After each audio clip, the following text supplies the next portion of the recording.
Correspondents doing what is called opening remarks, getting ready for the briefing, which will take place in just over a minute.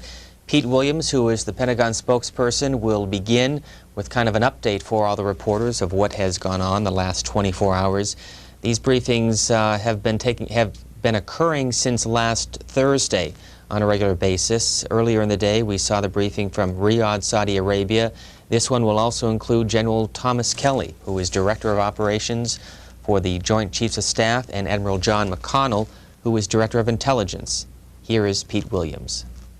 Good afternoon, ladies and gentlemen. A couple of announcements for you, but I'm going to defer them until after we hear from General Kelly and Admiral McConnell so that we don't hold them here. They're very busy this afternoon. So I will turn the briefing over to them. They will have I guess General Kelly will have a short statement for you, and then I'll follow that up with some other announcements. So again, this is Lieutenant General Tom Kelly, who's Director of Operations for the Joint Staff, and Rear Admiral Mike McConnell, who's Director of Intelligence for the Joint Staff as well. Gentlemen. Thank you. Just a few statistical facts for you. We have more than 472,000 people in the theater now. There have been more than 8,100 of Operation Desert Storm. Something happened. Murphy has lost the microphone. 1, 2, 3, 4. Okay. 8,100 sorties have been flown in support of the operation. During the past 24 hours, 10 Scuds have been fired at Saudi Arabia installations. 9 were shot down by Patriot missiles, and 1 Scud landed in the water and was not engaged. Just a little over an hour ago, another Scud was launched from southern Iraq, and it landed in the water short of Al Jubail.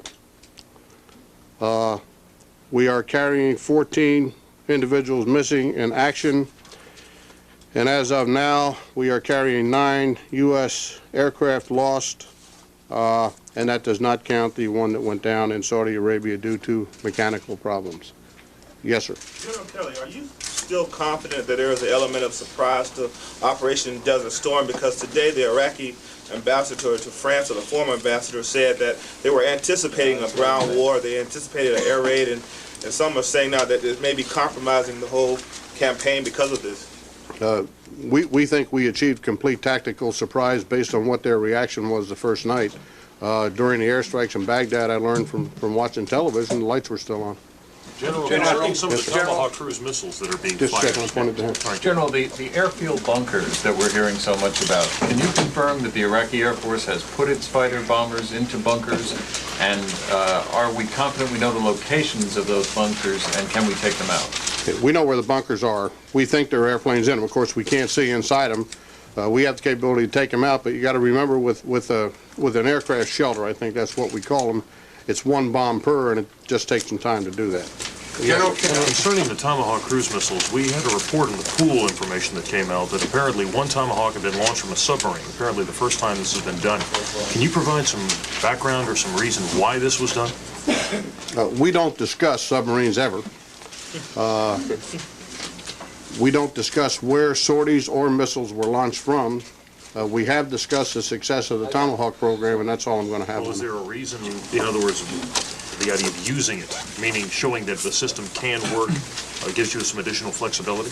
Oh, we've got a lot of capability, and we're using it, but we don't discuss submarines. General, are we sure that it is only Scuds they're launching? Are there other types of missiles they're launching as well? For example, the Hawks that supposedly the Iraqis captured from the Kuwaitis. Of course, the Hawk's a surface-to-air missile, and so it wouldn't be affecting the area where the Scuds are coming, where they're impacting.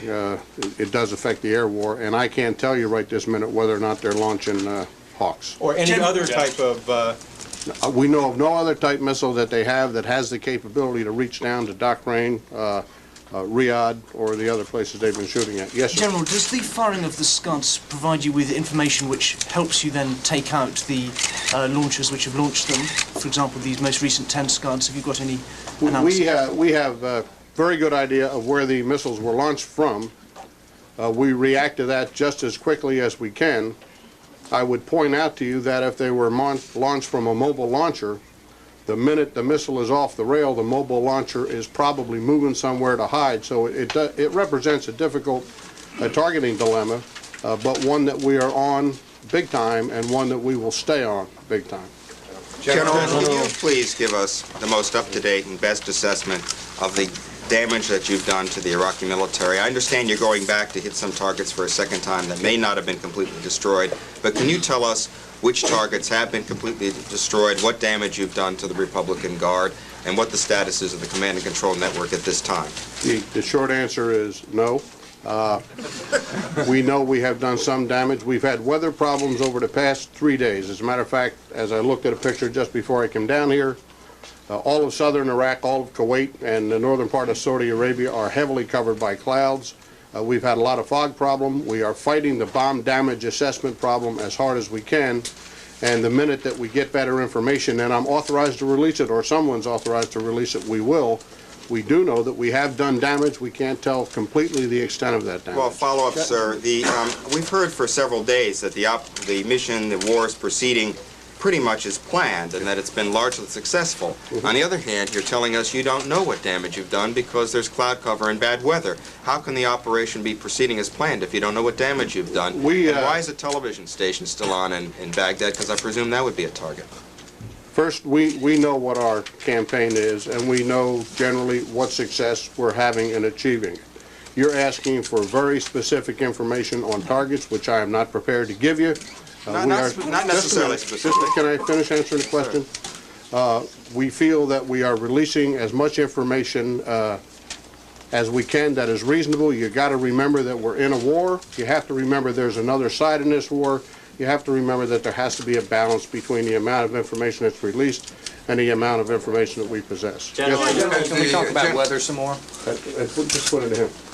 Well, General, I'm curious as to the extent to which the weather is affecting not only the damage assessment, but the ability to conduct operations. Are we off by a third, a half, whatever? Is there some perspective you can provide on that? Yeah, we don't have total knowledge of everything, as you know. We know that the aircraft are launching. 80% of them are successful in delivering their ordnance. We would like a little bit more time to be able to measure what the success in that deliverance has been. Some weapon systems, as you know, are not as affected by weather as other weapon systems are. But as I say, and everybody involved with the campaign has said so far, we are satisfied with the progress we're making within the parameters that we have to measure that progress right now. We expect a clearing trend to begin today, and we hope the weather's going to be better. Hope that answers your question. Yes, sir. Yes. On weather, it seems that weather has gone from being a nuisance to more than a frustration to a serious impediment. And battle damage assessments aside, can you tell us if weather has any way impeded your battle plan? Have you had to slow down any of the operations that you anticipated would have taken place by now? No. We knew that the weather was going to be a problem this time of the year in that area of operations. As the Secretary, I think, said this morning, we knew there'd be some clear days and there'd be some cloudy days. We hit 2 or 3 cloudy days in a row, which is limiting our ability to measure completely the effect of what we have done. But we have allocated a lot of sorties. They have flown and they have delivered their ordnance, and we think they've had an effect. We don't know exactly what that effect is yet. It has not had an impact on the conduct of the campaign so far. Yes, sir. Given the shift in American opinion, which now believes the war could well be much longer than they earlier thought, are you now confident that a protracted ground war can be avoided? I feel quite sure that a protracted ground war, in the sense that I think you're talking about one that takes months or years, yes, can be avoided. We are achieving success with the air campaign. Things are going about as we expected them to go, and we will not get into future operations, as you know, but I think that as they unfold, you'll see that they have been well thought out. Given that the intelligence people seem to have got the number of Scud launchers in Iraq somewhat wrong, do you think it's possible that they have also underestimated Iraq's capacity to resist? Well, I don't know that they've gotten the number of Scud launchers somewhat wrong. We knew they had a number of launchers before the war. We didn't know exactly how many. We don't know exactly how many missiles, but they have a lot of them. The Scud campaign is not having a dramatic effect on the conduct of this operation. As you see, the Patriots are doing a fairly good job in countering it. All he can do is sort of aim those things at a city. They are absolutely not militarily significant, so I think that we can accommodate them. General, Yes, could you, in order to follow up a little on a piece of Michael's question, talk a bit more about the damage that you've done to command and control? Have the weather problems in your assessments of the effect that you've had on that been a problem? Or can you assess, perhaps Admiral, you could speak to that, what damage you've done to the communications links and the orders that are going out and the requests that are coming back in from the Iraqi military leadership to the troops on the ground? I would like to be totally forthcoming with you, but you're into a very delicate area in terms of security of what we have to do and process and what we'll be telling the other side. In terms of priority, I can share with you that the air superiority was the first objective, as you would expect. Command and control is very high in the list of priorities. We have inflicted damage in that. We are aware of damage. And beyond that, I'm sorry I can't share more with you. If you think that there's been a difficulty in terms of the communication going on, other than just saying they're inflicting damage, are people getting word from the Iraqi leadership about what to do? How to respond to what you folks are doing to them? Well, How to you react? see their Air Force is not responding very well. You see their Army is still sitting generally in the same places they were when this began. Can't tell you exactly what the communication is between the leadership and the troops in the field, but the troops in the field aren't doing very much. So what you're saying is the commands aren't going down. You finished? No, let her finish. Well, Let her so finish. you're saying the Give him an commands are answer. not getting through. Pardon? So is that what you're saying, is the commands are not getting through to the troops? We can't tell that with certitude. I'm saying that the troops aren't doing much. Sir, 2 days Mike, did you ago, want to add to that? I would just offer that in what we're monitoring right now, Saddam Hussein, or the command element, I can't say Saddam Hussein himself, but the command element is still in control of military activity in the country. General, could I ask a question about the hardened sites for the Scud ballistic missiles? We're getting conflicting information. Yesterday, General Schwarzkopf suggested that those hardened fixed sites had been destroyed. Today, General Moore suggested that there may perhaps be some hardened sites still around. What is the best information on that? We think that there's been a great deal of damage done to the fixed Scud sites. I think that's what you're talking about. They're not really hardened.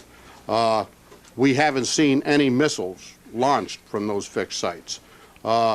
Remember, the fixed sites are just a scrape in the ground with a rail, so it's possible to go out and clean out the scrape and put another rail in. That may or may not have happened. I don't know, but I think what our dilemma is, and I think Mike would agree, are the mobile launchers. To follow on that, if I could, though, in your effort to try and get an accurate read on taking out the Scud, both the fixed and the mobile launches, how much of a problem is the use of decoys by Iraqis been in trying to get an accurate read on these targets?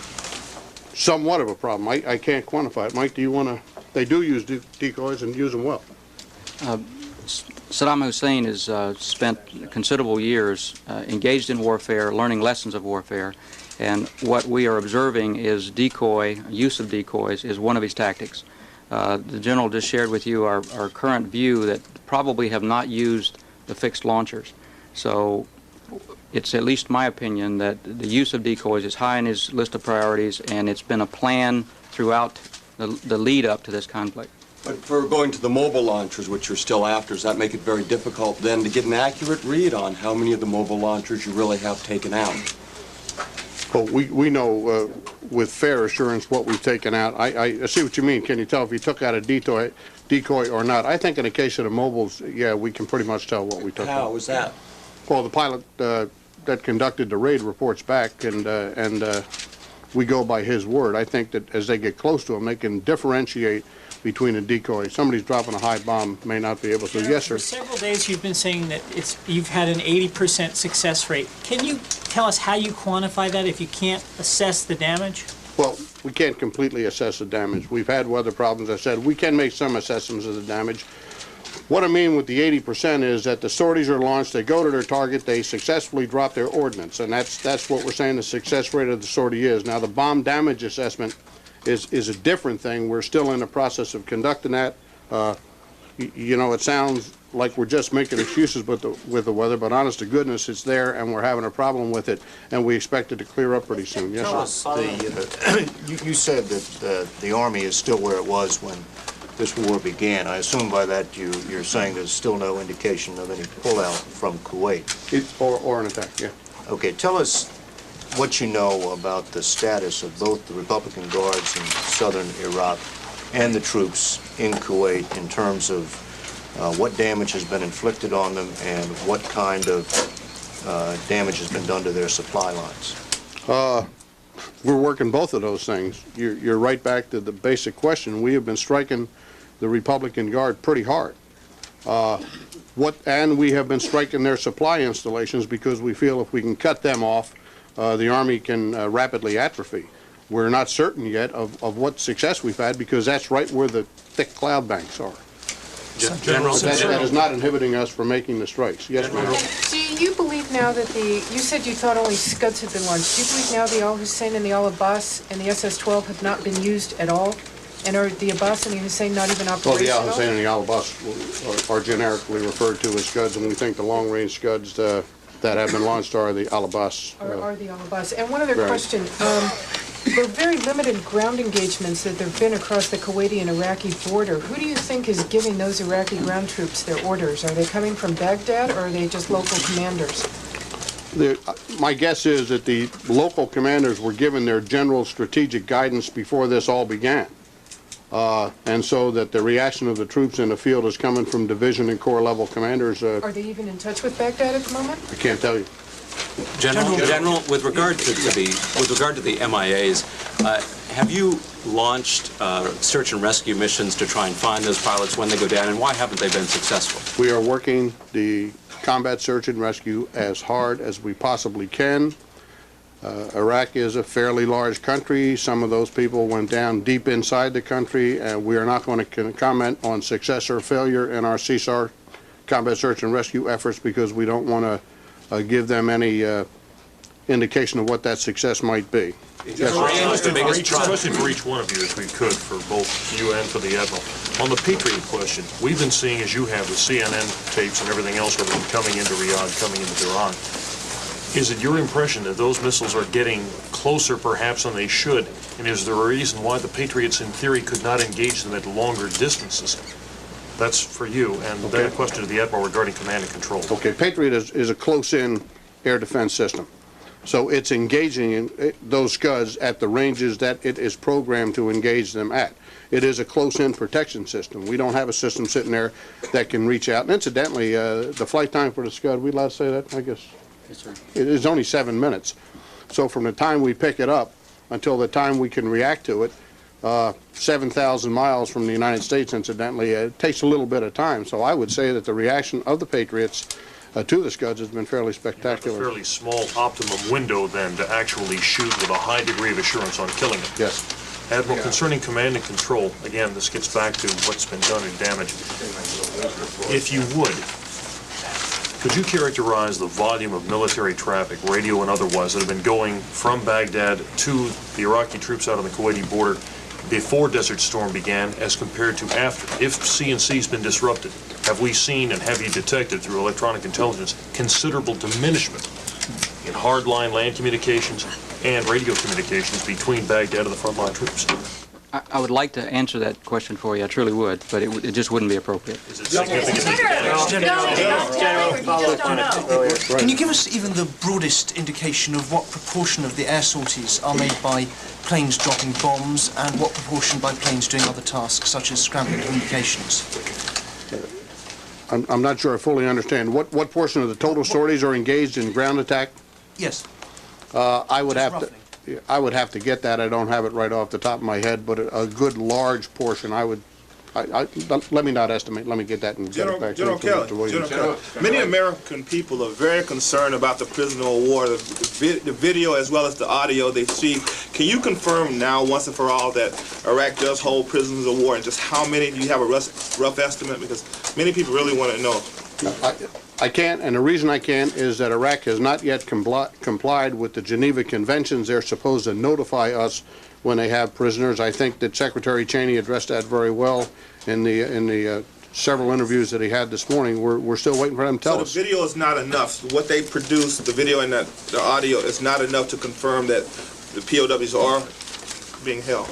All I can do is give you the official position. It would lead one to believe, obviously, but we don't have it officially from them, and they're not complying with the Geneva Convention. Yes, sir. On the Iraqi combat aircraft, you say you know where the aircraft shelters are, but presumably they're fairly safely tucked away for now. Have you counted on getting more of their aircraft by now, and can you give us a rough estimate of how many you think are left? They're, as you know, their Air Force has elected not to engage in very much combat. We would have thought, had they engaged in a lot more combat, that we would have gotten more of their aircraft. It takes time to work through the aircraft shelter dilemma because, as I said earlier, that is one precision-guided bomb per shelter, and it just takes a while to work that out. I would point out to you that we're in the 5th day. You know, if you took a week off, you'd still have 2 more days to worry about this before you came back to work. So we're in the near edge. Are you going after aircraft in the north? Okay. I promised I would get them back to the down to the National Military Command Center in 15 minutes, and I held them for 20. So let me say a few other things about the prisoner of war question, which is a subject of great concern to us. I want to walk you through this process just a little bit because there was a question earlier about the fact that the Iraqis had some videotape and some audio reports. Clearly the Geneva Conventions were worked out before the era of satellite communications and worldwide radio broadcasting. And the Geneva Conventions spell out a very clear protocol for countries that are under hostilities to follow. And in fact, Iraq is a signatory to the Geneva Convention, so it knows what those provisions are. And there are certain steps which it must take to notify the United States government of the fact that it holds prisoners of war. It has not done that. So we continue to list only Americans missing in action. Now, obviously, we can't ignore the fact that family members have seen the videotape and they've heard the audio reports and they have their own conclusions to make, and we're aware of that. And so I guess you could say that 3 Americans appear to be in the custody of the Iraqi government. But we expect the government of Iraq to adhere to the conditions and terms of the 1949 Geneva Convention, to which both we and Iraq are partners. And that means that Iraq is responsible for registering any prisoners of war which it might hold, must identify them, it must notify the United States government that it holds them, and then of course it has certain other obligations. And those have to do with treating them fairly. If they're injured, they must get medical care. And they are expected to allow inspection by the International Commission of the Red Cross, or International Committee on the Red Cross. And we have in fact asked the Red Cross to verify the status of all our missing people, and the Red Cross has asked to do this. So until, however, that procedure is followed, until Iraq notifies us formally that it holds American prisoners of war, we must continue to list them as missing in action. And we've seen the TV reports, we're aware of that, but we're waiting to get the formal notification. We're waiting for the Iraqis to admit the Red Cross and for that confirmation before we change their status. But let me just clarify something else. There were some questions around the Pentagon earlier today of, well, do the protections of the Geneva Convention only apply at the point at which the United States government acknowledges them as prisoners of war? Absolutely not. As soon as a country captures someone, captures a prisoner of war, they are immediately obligated to observe the terms of the Geneva Convention. So the fact that we haven't formally declared them prisoners of war is irrelevant to the question of Iraq's observing the Geneva Convention, and we would expect them to do that. And as I said before, they must assure them proper treatment, they must verify their status, they must adequately house them, they must adequately feed them, give them medical care, keep them away from the battle areas. And if, in fact, they force prisoners of war, if the Iraqis are forcing U.S. prisoners of war to make statements under duress, coercing statements out of them, that would be a violation of the Geneva Convention. If they were subjecting them to ridicule, that would be a violation. If they were abusing them in any way, mentally or physically, that would be a violation. And if, as the Iraqis claim that they will, they are going to take them to areas that are likely targets, that would also be a violation, because the Geneva Convention says they have to be evacuated out of the combat zone. Now let me just say a few other things about this, and then see if you have any questions about it. The State Department did take some action on this today, based on the Baghdad radio reports that the government of Iraq intends to locate U.S. and other POWs in Iraq at likely strategic targets of the coalition forces. The Undersecretary of State for Political Affairs, Robert Kimmitt, called in the Iraqi chargé today to strongly protest such action and to repeat the protest that was delivered on January 20th about Iraqi treatment of U.S. and other coalition prisoners of war. Under Article 19 of the Third Geneva Convention, prisoners of war are to be evacuated as soon as possible after their capture to camps situated in an area away from the combat zone so that they will be out of danger. Under Article 23 of the Third Geneva Convention, no prisoner of war may be sent to, detained in areas where he may be exposed to the fire of the combat zone, nor may his, or one might say her presence, be used to render certain points of areas immune from military operations, and moreover prisoners of war to have shelters against air bombardment and other hazards of war to the same extent as the local civilian population. And the State Department goes on to say that if the government of Iraq places coalition prisoners of war at military targets in Iraq, then Iraqi officials, whether members of the Iraqi armed forces or the civilian government personnel, will have violated the terms of the Geneva Convention and will, the State Department says, have committed a war crime. And a diplomatic note stating the U.S. position was presented to by the Undersecretary of State to the Iraqi chargé. But again, in terms of what we list, our list that we maintain under the very clear rules that have been worked out over the years in the Defense Department, we list 11 Americans as missing. Now, you heard General Kelly say a moment ago that there are 14 Americans missing, and the reason we list only 11 is because we haven't notified all the next of kin, and the names that we release are only after notification of the next of kin. Any questions about that? Why do you believe that Saddam Hussein is going to abide by the Geneva Convention? Many people have always said that only the United States has historically abided by this. He's already said what he's going to do. Do you have any type of contingency plans to deal with this? The man has done all these other atrocities. Why should he comply to this? Well, he clearly has a moral obligation to do so. He clearly has a humane obligation to do so. He clearly has a legal obligation to do so. His country is a signatory to the Geneva Convention.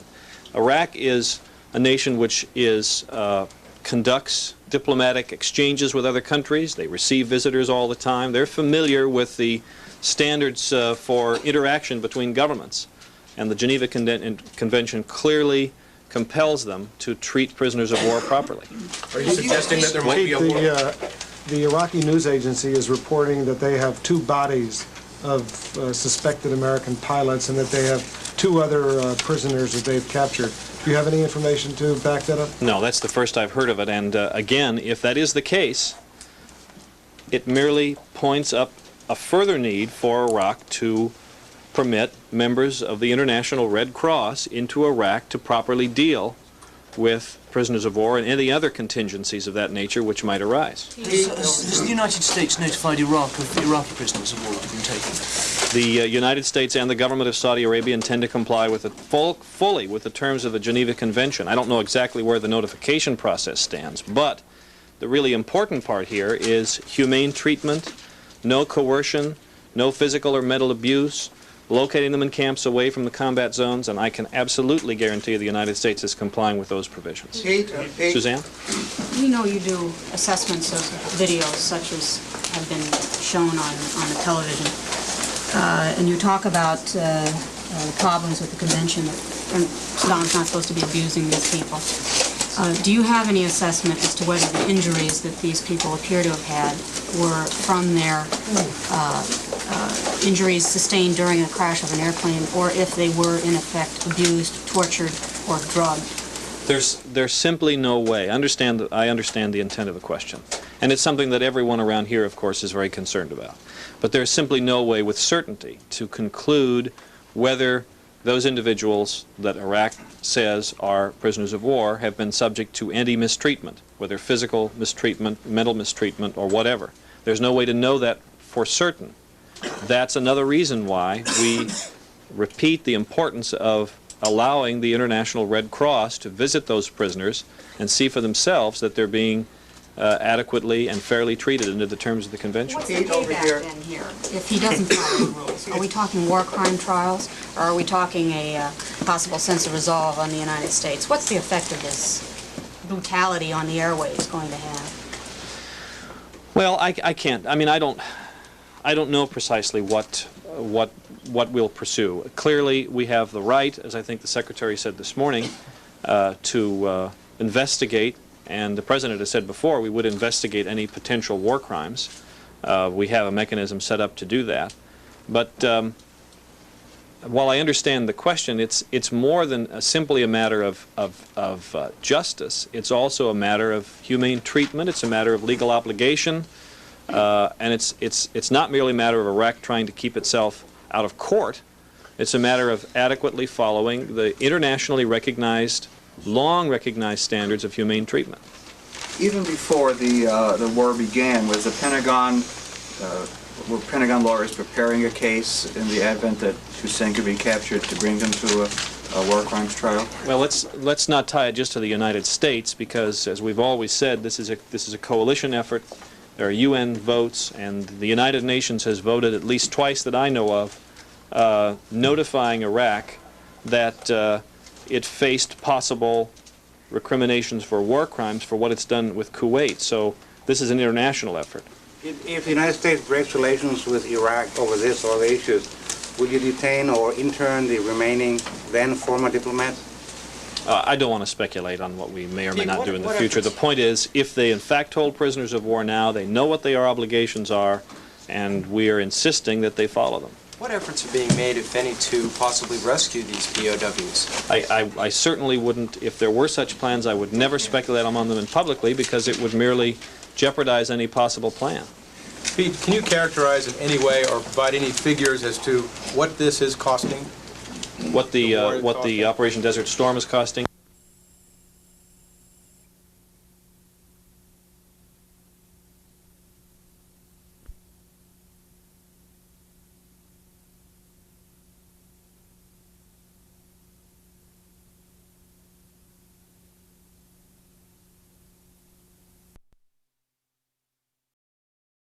Its situation, and that's the aircraft carrier USS Forrestal, with Commander Carrier Group 6 and Carrier Air Wing 6 embarked.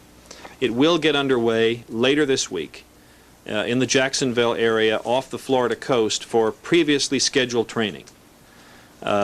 This training will include carrier qualifications for the assigned air wing and additional fleet squadrons. The guided missile frigate USS Gallery and other Atlantic Fleet ships may also take part in this training, but the important part of what I just said is that it will get underway for previously scheduled training in the Jacksonville area, in the operating areas off the Florida coast. There have been earlier reports about what it may or may not do. I just want to clarify, in fact, what it will do. Will it be going to the Mediterranean after its previously scheduled training? Now we're really getting into the areas that we don't speculate on, but I want to try to steer you off of any such speculation. Can I ask you a general question, please, before it finishes? Are there any talks or plans to consider a pause in military operation, given the confidence that's being expressed by the Allies in the United States, in order to allow for some kind of talks, or is the decision firmly made that the military campaign will be pressed to its final conclusion, short of capitulation by Saddam Hussein? Sure, I understand your question, but that would clearly fall into the area of future military operations, which we never discuss. One final note here, and it may seem like a small thing to you, but I guarantee you to the folks over there, men and women in the U.S. military, it's a very important thing. The President today has signed an executive order, at the request of the Secretary of Defense, which basically exempts from many provisions of the Internal Revenue Service Code the men and women that are taking part in this operation. The exact terms of the executive order we'll try to get for you here in a little while. But the order, first of all, names Iraq, Kuwait, Saudi Arabia, and other areas and waters around the combat zone as a combat zone. And that allows us then under the law to give certain benefits to the troops in terms of taxes. It gives them complete tax exemption for all military enlisted personnel. In other words, for all military income, enlisted personnel are not liable for federal taxes on that military income for the time that they're there during the designation as a combat zone. Now that's for enlisted personnel. For officers, they get a $500 a month exemption from income. And all military personnel, whether enlisted or officers, have relief from the requirements to file their income tax by April 15th. They don't have to file extensions. They don't have to do any of that sort of thing. And I realize in the times in which we live that may seem a small thing, but I assure you that it's a great relief to the people that are over there. Earlier, the department authorized imminent danger pay for these individuals, so that's just another thing that's been done for them. Is this retroactive to August 7, or when does it begin? I'm not sure about whether it's retroactive. Let me check. That's a good question. I just don't know the answer. Does that mean the war will go on beyond April 15?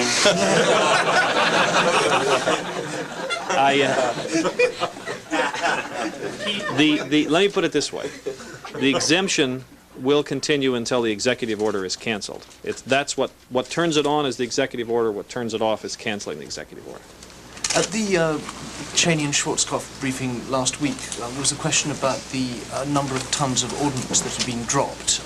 The Cheney and Powell briefing? Yeah, there doesn't seem to be any information here in the Pentagon yet about how many tons. We will press again for that. I'd forgotten that one, and we'll ask again about it. Michael? Pete, as the top public affairs official in the Pentagon, I'll direct this question to you.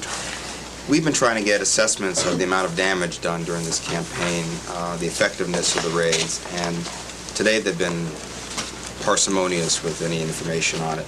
Now, in the past, when a particular bombing raid or attack has gone successful, we've seen videotapes of it, and particular targets, Air Force headquarters being destroyed. These are given out to us. They're interesting. They show the effectiveness of U.S. ordnance. And yet, when you ask for a general assessment today of what we've accomplished, they say we can't discuss details, even though details have been released at your choosing to show the effectiveness of particular weapon systems. They won't discuss it in detail, even if the targets have been destroyed. They won't discuss it in general. And it's very hard to evaluate the claims that this operation is proceeding as you had planned, in the absence of any information, specific, general, whatever, about what you've accomplished. In fact, at the briefing today, your briefers seemed to walk back from what they'd said 2 days ago and when they were talking about command and control and what they're able to discuss. Can't you provide something to us about what the American military is accomplishing in its attacks on Iraq? All right, let's talk about that for a while. First of all, let's draw a distinction between bomb damage assessment, which is basically what you're asking for, and so-called gun camera footage. They're two mutually exclusive things. Gun camera footage shows the success or failure of whether a specific bomb was dropped on a specific target. That's about all it tells you. It tells you whether the ordnance exploded properly. It gives you some very rough indication of what may have happened, but the plane is gone very quickly. What you really want to know, and that helps you, by the way, gun camera footage, which we're pursuing to release more of, by the way. But gun camera footage helps you to establish this success rate that General Kelly was talking about earlier of the roughly 80% figure that he's been using of success, which he said was, you get a mission, you're a pilot, you get a mission from the Air Force or from the Navy or from the Marine Corps or from the Army, whatever your service is, to take this plane, drop this specific piece of ordnance on this specific target in this specific place. And you go out to accomplish that mission. And what they're talking about is the success rate of that. Now, maybe the planner who planned the targeting chose the right ordnance. Maybe there's enough explosive power to do the damage that the mission requires. Maybe not. Maybe one drop is enough. Maybe not. Maybe the building is tougher than they thought. Maybe not. That's where the bomb damage assessment part comes in. So I first want to draw a distinction between the gun camera footage question and bomb damage assessment. Now let's move. Okay, let me just move on to the whole thing, and then I'll be happy to take your questions. In terms of bomb damage assessment, I sense frustration here that we haven't been more forthcoming about bomb damage assessment. Let me tell you that there's frustration level all over the building about what bomb damage assessment is. As I said before, it's not like election returns. You don't just go out and do this and then the computer kicks it out the next day. It is, this sort of interpretation of this data is an art, not a science. It requires good weather, which we've had not a lot of in terms of bomb damage assessment the last few days. There is a great desire all throughout the Department of Defense, not just here in the briefing room, to have a clearer picture of bomb damage assessment. Now, as to specific targets, I think that in the coming days, let me put it that way, in the coming days, you're going to hear more about this. But we may have to go back on targets more than once. If we release sort of preliminary bomb damage assessment saying, well, on this target, X, we didn't achieve quite the success that we wanted. That's more or less a notice to the Iraqis that will come calling again. And that's a future operational detail and not the kind of thing that we can get into. I understand the frustration, and we have been trying to think of ways to better characterize it, and so far haven't successfully come up with any because of the fact that we ourselves don't have as satisfactory a picture as we want. A, and B, there are still some future operational details that we can't get into. But Pete, just to follow up, and then Sure. but when you release footage and it shows a bomb blowing up the Air Force headquarters for the Iraqi Air Force and the building collapses. Well, it didn't collapse, though. Well, it didn't? So that footage you showed the other day, the building withstood all that? Well, if you look at the picture, the building doesn't just collapse. It looks like it's under a lot of stress, but I don't think it collapsed. I presume you may be, so you're not counting that as a destroyed target. I presume if you have enough, or when the French, I think, claim they destroyed a Scud storage center in Kuwait, or various things from the pool reports, I presume there are cases where targets are believed to be destroyed and where you're not returning to hit them again. And in those instances, you ought to be able to draw conclusions from that and make that information known if the target's destroyed. Fair enough, and I think it hasn't been that. I understand that. I think in the next few days you're going to hear more of that. I understand the frustration, and I can only tell you that we'll try to provide you as much as we can on that. Pete, on the 80% figure?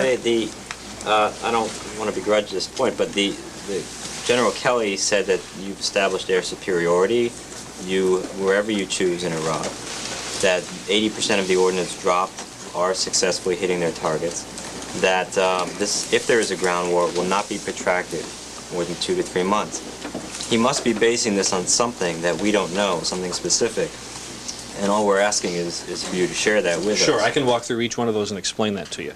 The 80% figure is something that the pilot can tell you with fairly high degree of certainty. He has a pretty good idea, the pilot, of whether in fact that specific bomb was delivered on that specific target, or whether he never even pressed the button because as it came into his sights he wasn't confident about it, or something didn't seem right, so he returned with the ordnance. Did he drop it or not? Did it land on the target? That we can tell with a fairly high degree of certainty. The second question about engagement of the Iraqi Air Force is very simple. Did they come up and shoot at you or not? Did they shoot at you from the ground or not? Again, that's something we can say with a fairly high degree of certainty.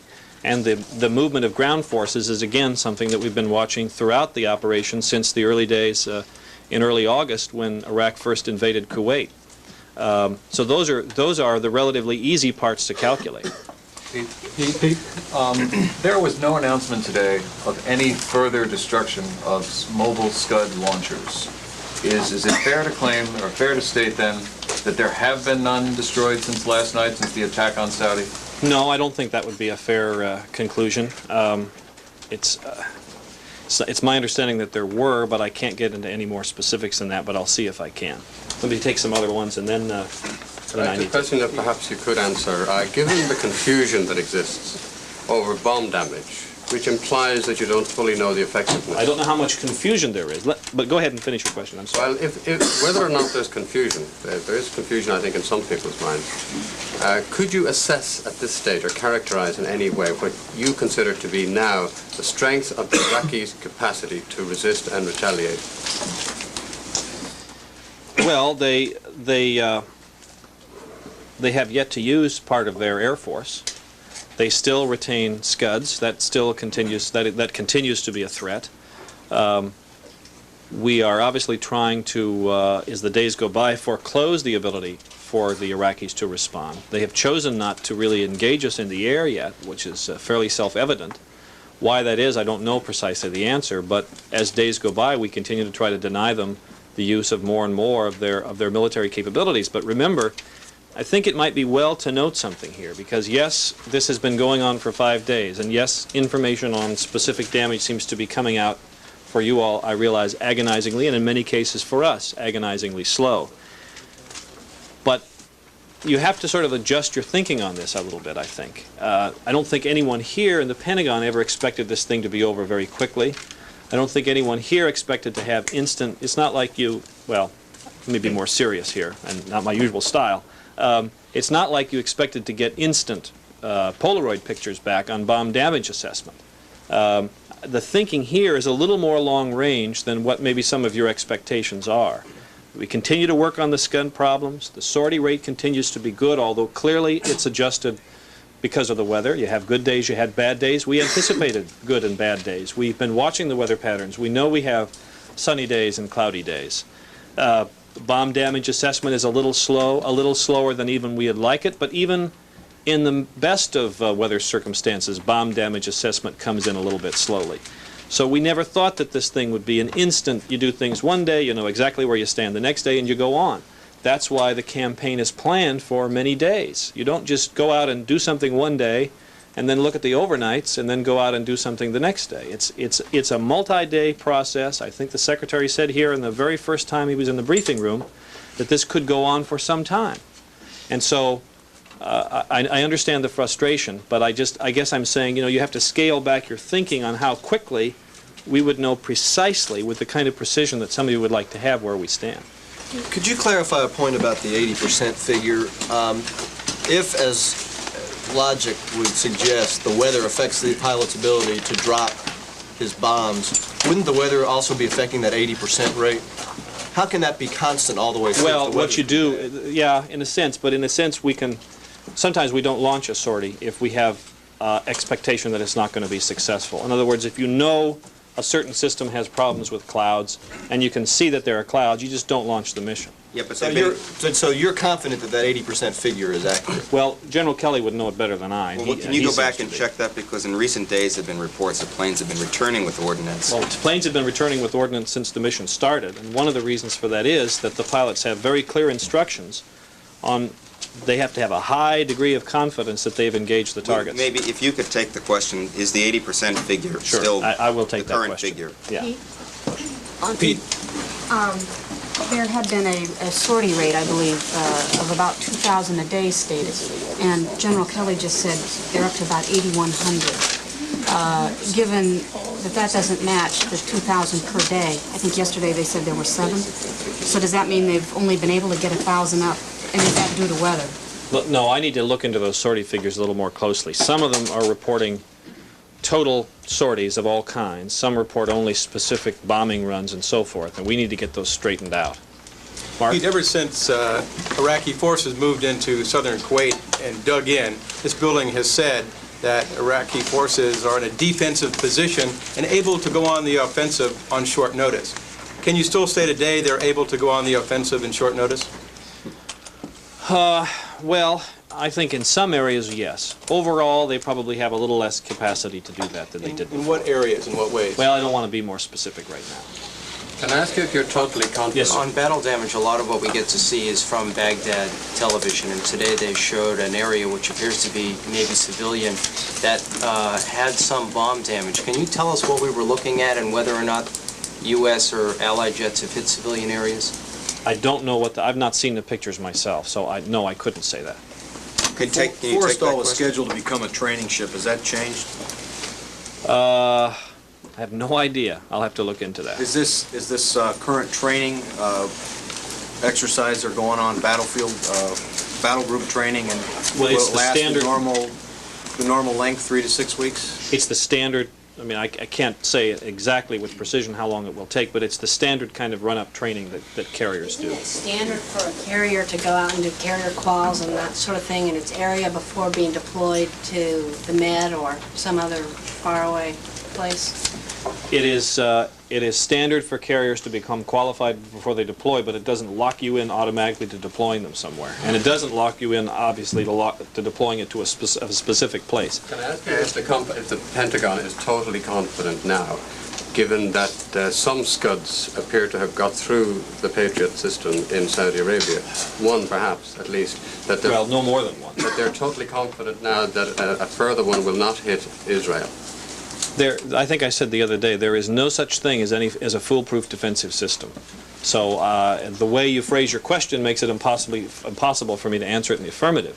But clearly the Patriots have proven themselves to be a very effective system, and it gives us one more method to try to deal with the Scud threat against Israel. It's not the only thing we're doing, but it's another one, and obviously a very highly effective one. Let me take a few more. If you're talking about Scuds, can you give some more details about this one that General Kelly mentioned about an hour and a half ago that fell into the water, and whether Patriots were fired at it? No, my understanding is that no Patriots were fired at it because it wasn't thought that it was going to go anywhere where it would do any damage.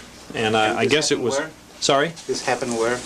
Well, it was fired from southern Iraq, and as I think he said, it landed in the Gulf waters near Al Jubail. Are you trying to recover these? I have no idea. Pete, certainly some of the videotape footage that we're seeing from the aircraft, you certainly have pictures of of less than success and perhaps even collateral damage.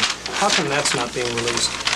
I'm sorry, I don't understand the question. The gun videotape camera footage from the cameras from your planes. We've seen smashing successes in every case, and I'm wondering why why we're not seeing anything other than smashing successes. Well, you know, this is ironic. Before this all started, one of your colleagues asked whether we would be showing any gun camera footage and insisted that we had to be forthcoming with gun camera footage showing hits. Okay, we've done that. Now we're being asked, all right, how come you're not showing any gun camera footage where there aren't any hits? I will look into giving you some of that footage. Pete, unlike in other wars, we understand that Secretary Cheney has made a decision for the media to not be able to cover Dover, the arrival of the casualties, as in all previous wars. Could you tell me again why that decision was made? I don't know that it was the Secretary's decision, but I think the military departments have made the decision that the appropriate place, out of respect for the families, for the return of casualties, or the ceremonies surrounding them, is wherever they choose to have the ceremony. And usually, of course, that's going to be where they live.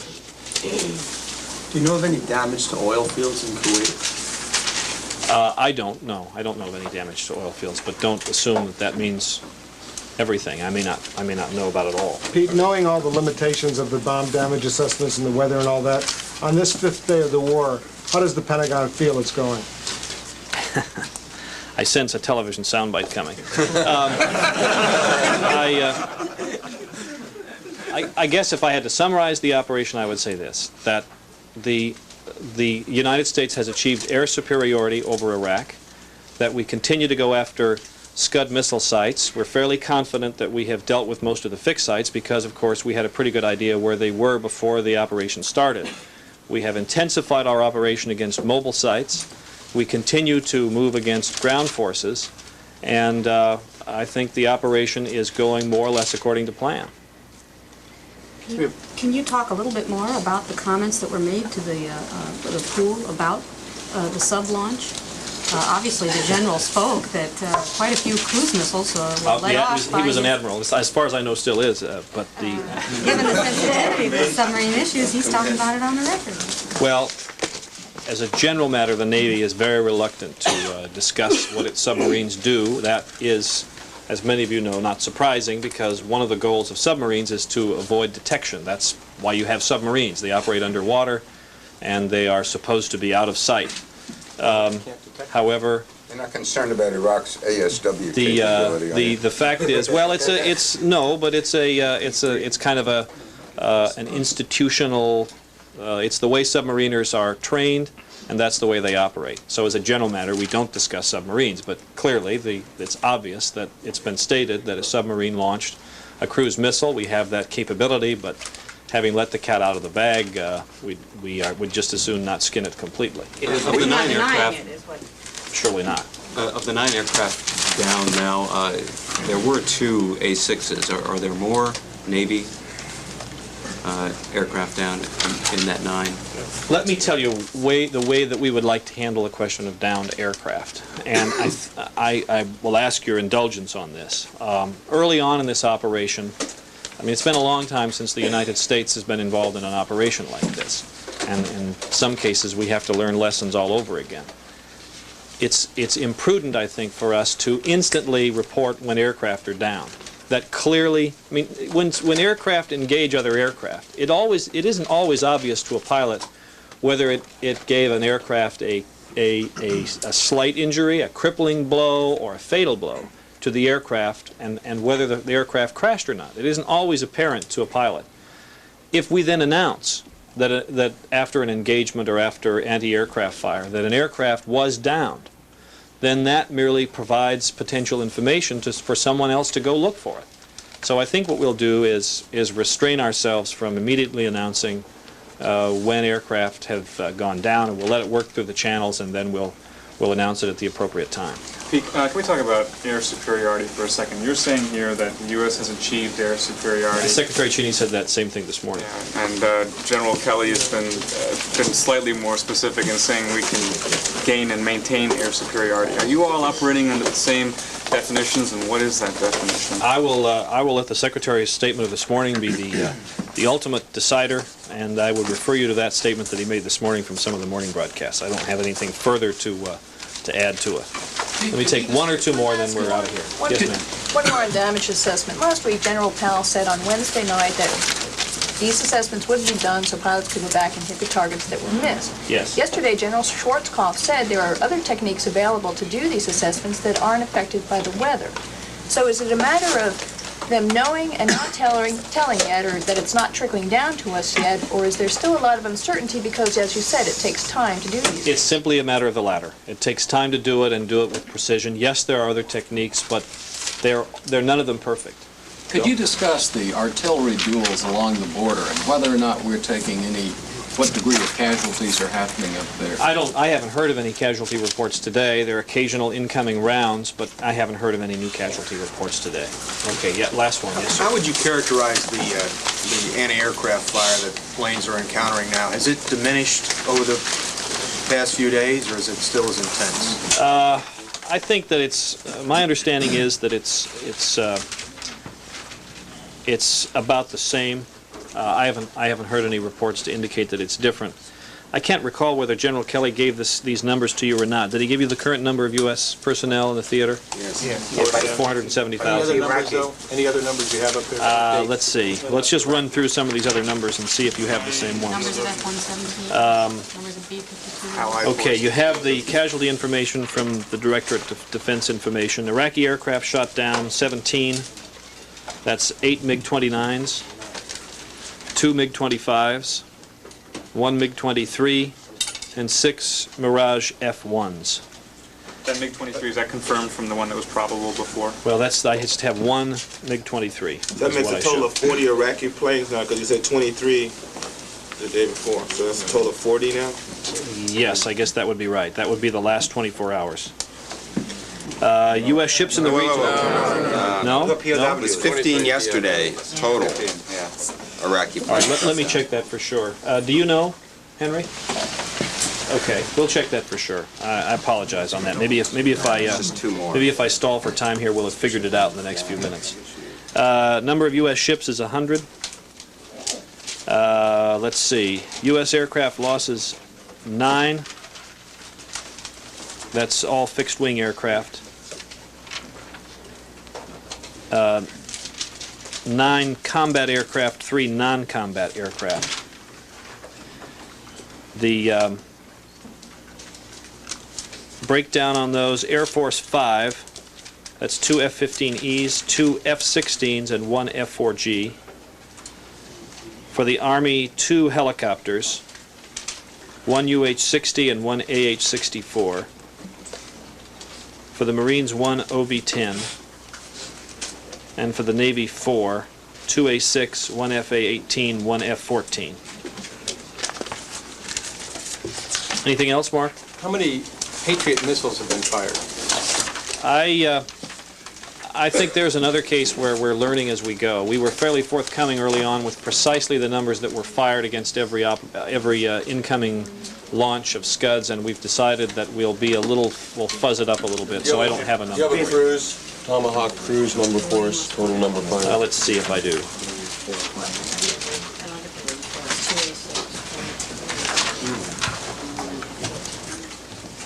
Thanks. Okay, so this is today or to date? Today. To date? Okay, the aircraft number that I gave you to date is correct, 17. Someone asked about 23 the other day, and we don't know what 23 you're referring to. We thought maybe you were talking about the figure on enemy prisoners of war. Cruise missiles? I'm checking here to see if I have that.